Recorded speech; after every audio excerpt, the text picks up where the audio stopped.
From 2015 to 17, he was a postdoctoral fellow at the Faculty of Aerospace Engineering, Technion, Israel Institute of Technology. His research interests include topics related to the guidance of aerospace vehicles, path planning, multi-engine systems, and cooperative control. So with this short introduction, I invite Professor Kumar to deliver the talk.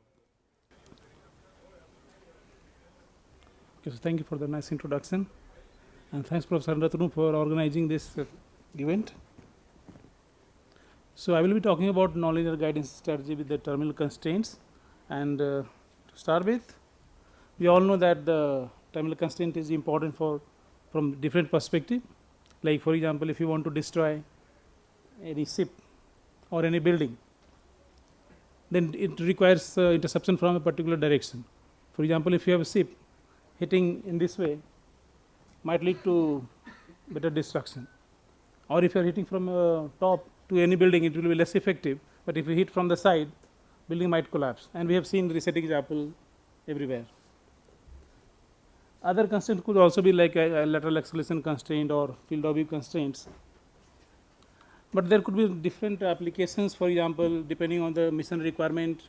If you want to enhance the precision, if you want to have safety, like for example, even if you want to design a landing, there also impact angle guidance might be very useful. And if you want to have fuel efficiency or any stealth mission, approaching the target from certain angle might be much better as compared to from any orbit directions. So again, coming back to this missile target engagement, as we see here, we have a missile, we have a target, and this is the equation of motion where r and theta denotes the line of sight distance and angle, and gamma m and gamma t are basically the flight path angle of the target and missile. And then if you see the dynamics of the line of sight angle, one can obtain that this is second order dynamics. But now the problem is what we are trying to design is the impact angle guidance. So first of all, how to define the impact angle guidance? So coming to that, the angle between the velocity vector of the missile and target is defined as the impact angle. One can take in either way, like gamma t minus gamma f, or the reverse way. It depends on our choice, which way we want to define the angle. And for a stationary target, one can assume that gamma t f is nothing but the 0. And then it comes that how to design the guidance which can ensure that the interception is happening at desired impact angle. So one way is to tailor the basic or the classical guidance, that is PN. So one can have something like this, where we can change the gain n, and I think Professor Shashi Ranjan Kumar has done a lot of work towards this, that how to alter the gain to achieve the different impact angle. But at the same time, one can also add this bias, and by adding this bias, one can tailor the trajectory to achieve that particular impact angle.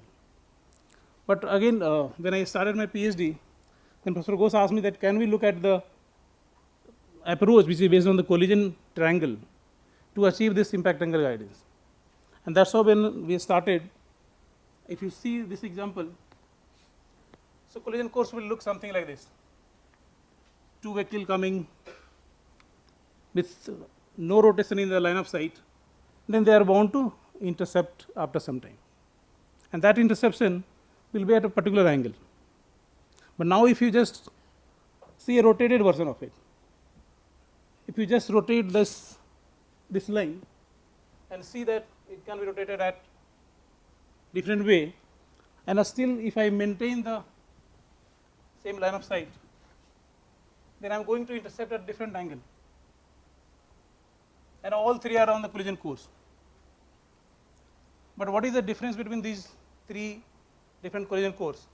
They are at the different line of sight angle, but still they are all on the collision course. It means that there is a relation between impact angle and the line of sight angle, because all three are on the collision course but are still achieving the different impact angle. So how to find this relation between LOS angle and the impact angle, so that we can formulate the problem of impact angle guidance as a problem of controlling line of sight angle. Then we tried finding this relation, and then the question is whether it depends on the speed ratio also. Then we started using the collision course assumption, which say that this must be satisfied, and after doing some basic trigonometric manipulation, we arrived at a relation something like this, which finally says that okay, this could be the relation between impact angle and the desired LOS angle given target flight path angle. Then we started to look at whether this relation is unique. If this relation is not unique, then again, even if we control the line of sight angle, we are not going to ensure the interception at desired impact angle. Then we found that this relation is indeed unique. For the case of speed ratio less than 1, means the target is slower than the missile. For all those cases, this is how it looks like. The impact angle versus the line of sight. So as you can see, it depends on the speed ratio also, that how sensitive this relation could be. If you see the case of nu equal to 0.99, you can see a flat kind of line. And the right side figure is basically for the different gamma TF. So it is just the scale, the lifted version of it. Then again, if you want to design a guidance, because this was just the relation that okay, we can control the impact angle guidance through controlling line of sight angle. But how to come up with the guidance command?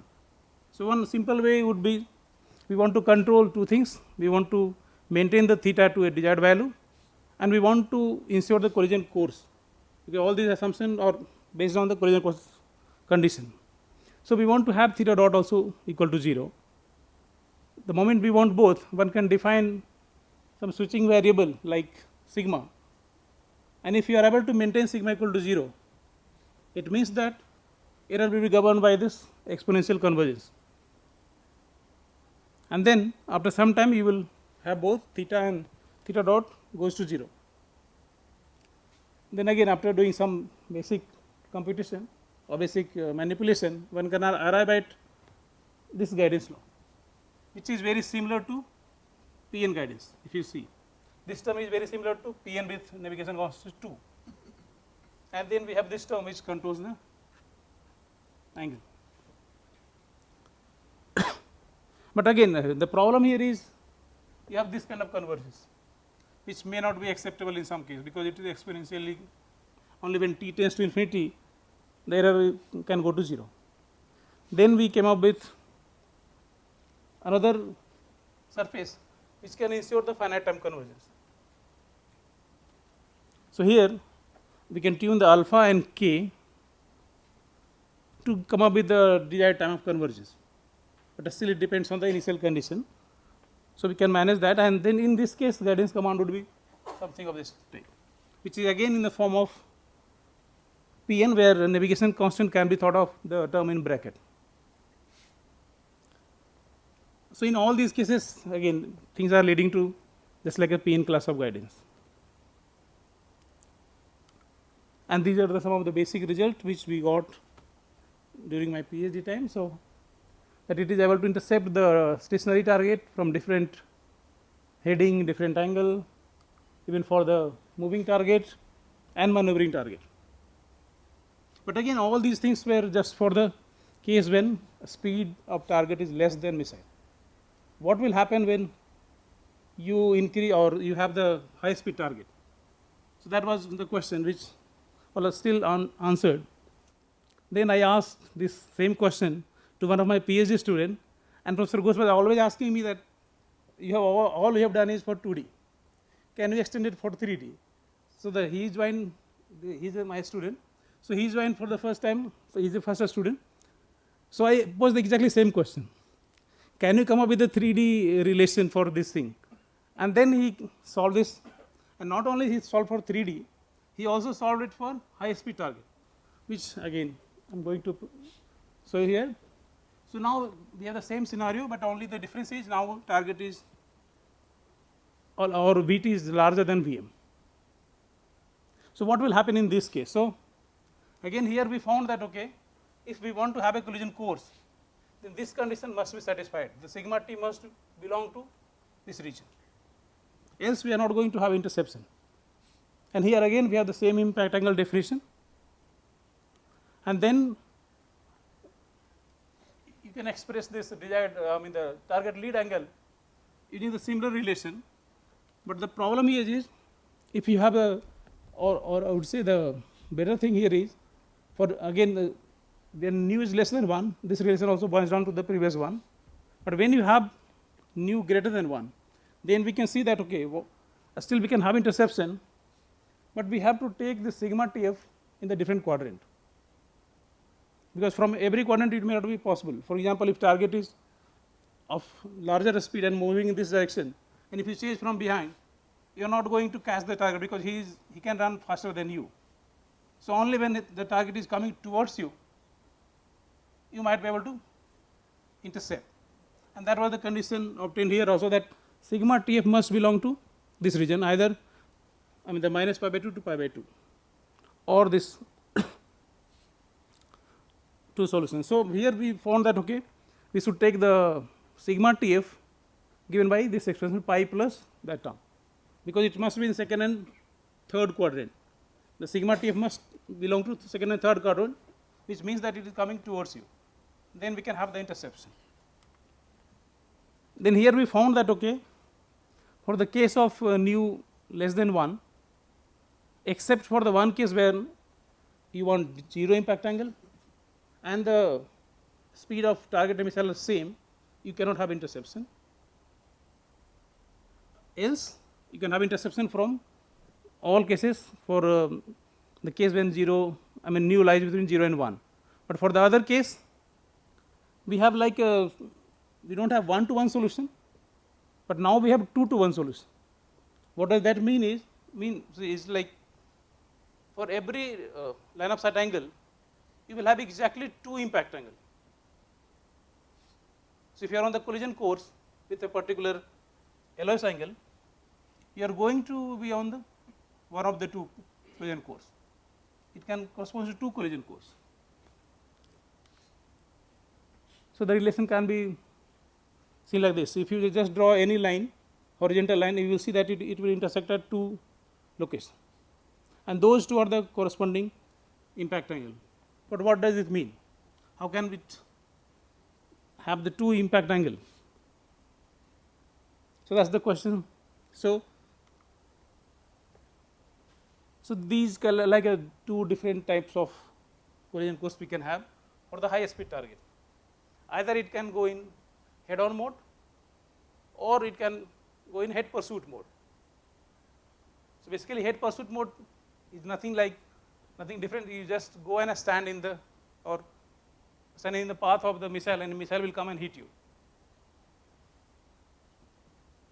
And then we have the head on course as usual, that both are coming towards each other. And these 2 are defined like depending on whether sigma m and sigma t belong to which quadrant. So one can classify between these 2 types of engagement using the value of this sigma m and sigma t, which quadrant, how they are approaching each other. But then again, now we know that for every LOS angle, we have 2 different impact angle. But now the question is, like, anyone will ask, okay, I want to intercept the target at 60 degree or 120 degree. Now on desired impact angle, okay, I should go for the one or the other. Then we started looking at, can we do this classification?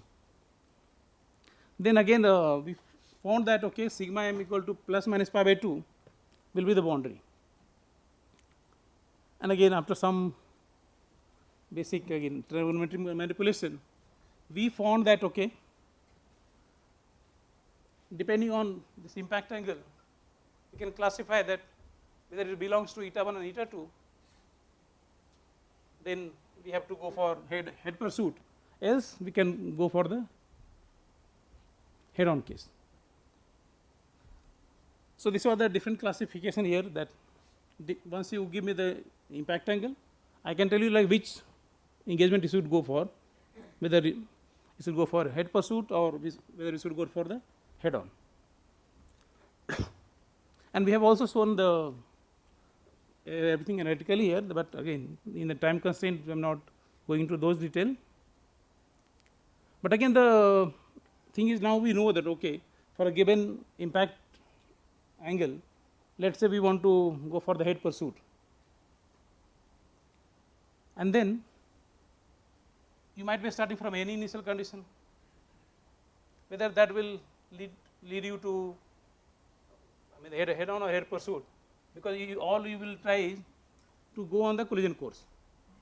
So it might go on this or that, unless you are starting with a suitable initial condition.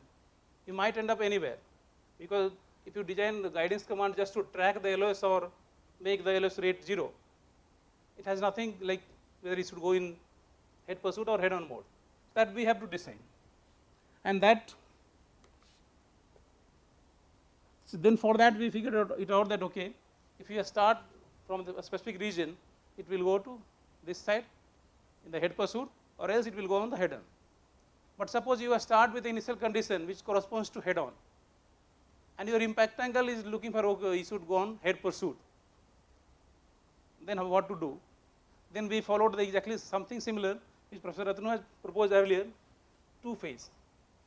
First you have the orientation phase, you orient yourself to the suitable initial condition, and then you start the tracking law. Then it will track and take you to the suitable engagement geometry. Then for that we just obtain, okay, you apply with the constant acceleration and just do the orientation phase. But up to what time you should go, or what should be the time of switch. So for that again we did some computation that for this much time you should apply the orientation phase, and once you do that, then it will go in the suitable region. And then we could see that okay, for the different impact angle we are able to achieve the interception even with the high speed target. So for the different impact angle and for the different speed ratio, then as usual we always validate with the realistic interceptor. So we have done the validation with the realistic interceptor and with the 4th order autopilot. So we consider all different kind of things which can come here, and then we saw that still the interception is feasible. Then we again compared with 2 classical guidance law, that is bias proportional navigation and bias retro proportional navigation.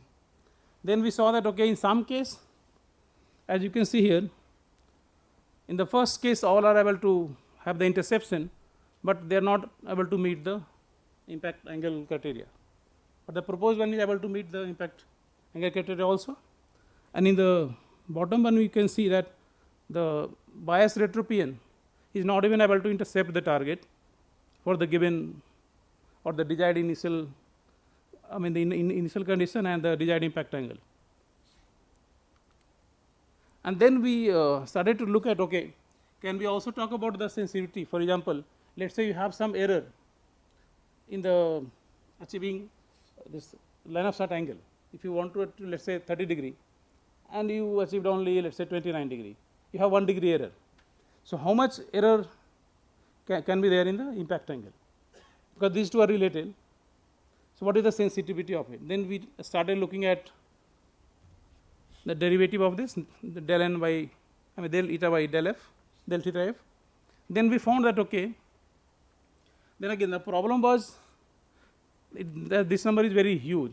So we started to look at this tan inverse thing, where we say that okay, if the tan inverse thing is less than 45 degree, it means that the error in impact angle is lesser as compared to error in line of sight angle. If it is more, then error is getting amplified. If you have 1 degree error in LOS, it might result into 2 degree or 3 degree error in the impact angle. But if this term S is less than 45 degree, it means that error will be smaller than the error in desired LOS. And for that, because that's the desirable thing, right? Because you don't want to have enhanced error in your impact angle. So basically this S less than 45 is a desired thing. Then we started to look at what should be the feasible region or feasible set from where if we start, you are going to have such a region. Then we found that these two are the region which,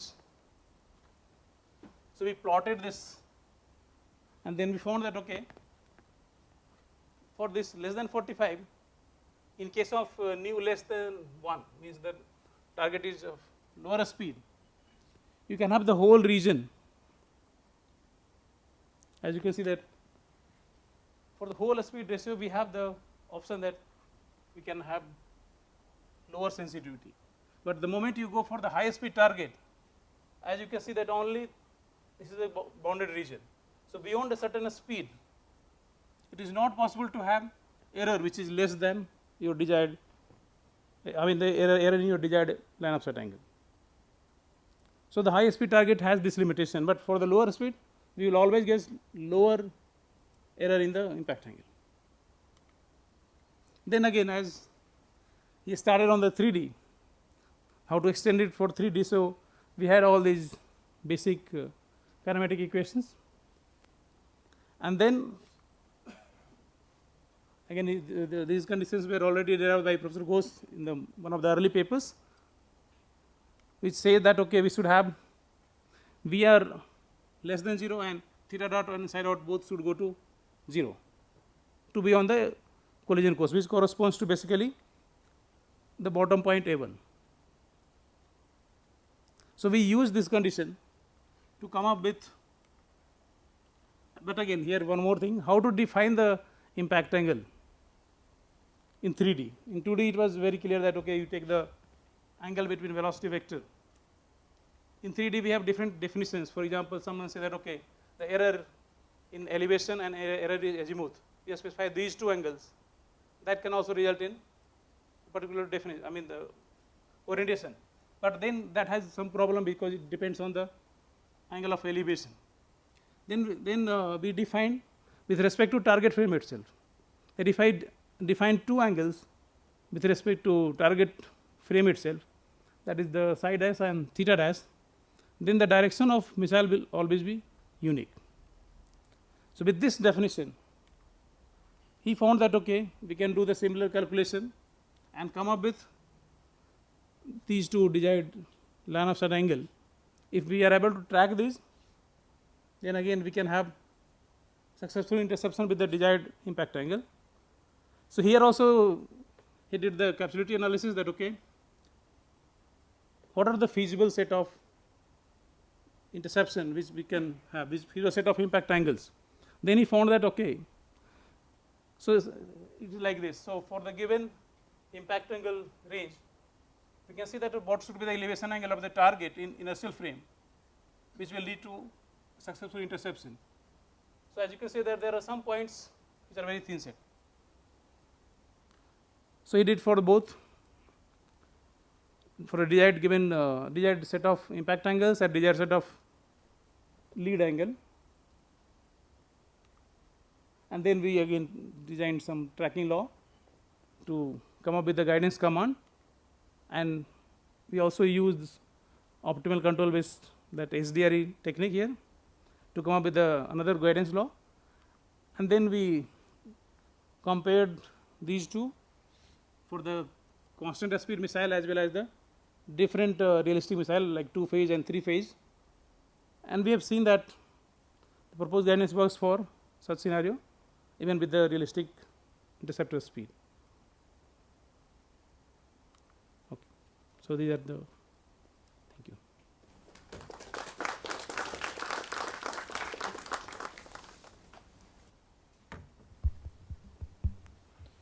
So thank you, Professor Kumar. So now we are open for questions. Basically, in 3D case, your assumption is the velocity is constant. Yes. But because as soon as you start, potential energy will get kinetic energy, or if you go up, the velocity will keep changing. Yes. So that is the one thing which, Yeah. So for the derivation of relation, we use this assumption that the speed is constant, but we have validated on the time varying. No, but then it will, because that variable, how much is the altitude, what are the, unless that velocity is maintained constant using, like during say descent, it should be with the, it will increase, it should be braking, or say, then only that, otherwise it will go. So that is another assumption we'll need. Another thing that in 3D case, I'll always think of quaternion, actually. Okay. Because both it has got rotation and translation, and very beautiful it goes. But thinking is very difficult. But I think solution may turn out beautiful. Okay, so we have not, tried getting the relation in quaternion. We were just, well, it's good start, but I think you could think of going for quaternion. It may give a good, formulation itself will turn out to be beautiful. Actually. Yeah, so we'll explore. Yeah.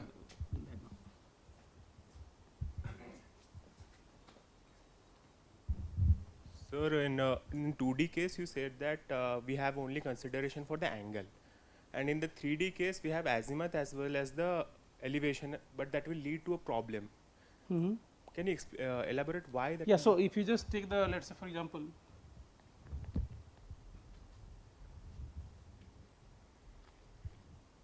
let's just go back to this one here, right? So we are specifying the elevation and azimuth. So let's say for example, for missile we have something, and then we say that okay, the target is defined with respect to let's say psi t and theta t, and if you just fix the difference between psi and psi t and this psi and theta t, then if you try to obtain the what is the angle between the velocity vector of both, then you will find that that difference, that angle will be a function of these variable itself, because then that's not the correct way, right? Because then it should be a function of only the difference. Then we can say that okay, once we specify the difference, I can have a unique angle between the two. So that was not happening. So we have tried that, and it is the function of theta, that elevation. And then in this case, the way we define now, it is unique. The moment you specify, I think the next page. So here, now we are defining everything with respect to the target frame. So the moment I specify this psi star and theta star, so this becomes the velocity vector of the missile. Now the angle between this and this will always be fixed the moment you fix these two. So there is no scope of that it is going to be dependent on any other variable. But if you just fix the difference between elevation and azimuth separately, we are having the dependence on the one of the angle. We have tried that in other paper, but then based on some reverse comment, we explored that, and then we found that reverse are indeed correct. It is a function of theta. So we cannot say in absolute sense that we are fixing the direction. It is somehow dependent on the previous or your current elevation angle. I might have missed some point, but angle between any two lines is well defined, right? It is actually along the common plane that contains two lines. Yes. I mean, in 3D, if you have two lines like this, you will always have a common. No, but what we are defining is like, for example, any vector, we are defining with two angles. One is the psi and one is the theta. So let's say I give you two such angles, pair of angles. Okay, that psi 1 and theta 1 and psi 2 and theta 2. If you try to find the angle between the two, it will not be just the function of the difference between the two.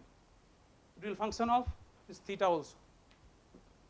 We have obtained that, so it becomes a function of theta, because then you are not specifying the, that angle if you try to find, it will always be dependent on the elevation angle.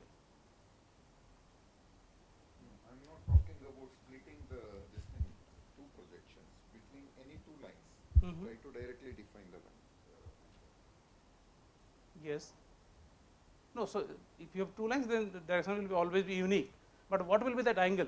Whether that is dependent on the way you are specifying. We are specifying these two angles, right? That is how we are specifying the two direction. Now we are trying to find what would be the angle between these two. Then you will find that that particular angle becomes a function of this theta. Obviously the angle will be same for a given this theta and all, the angle will be same, but that angle will be dependent on this theta, not on the difference between the two psi and two theta. For example, if you want to specify the angle, I say that okay, I will take the difference between psi some degree, 10 degree, and similarly difference between the theta, let's say 20 degree. So it should be a function of this 10 and 20 only. It should not be depending on what is the actual value of this, but it will be a function of that also. That was the problem. Yeah. So that was the problem. So let's thank the speaker again.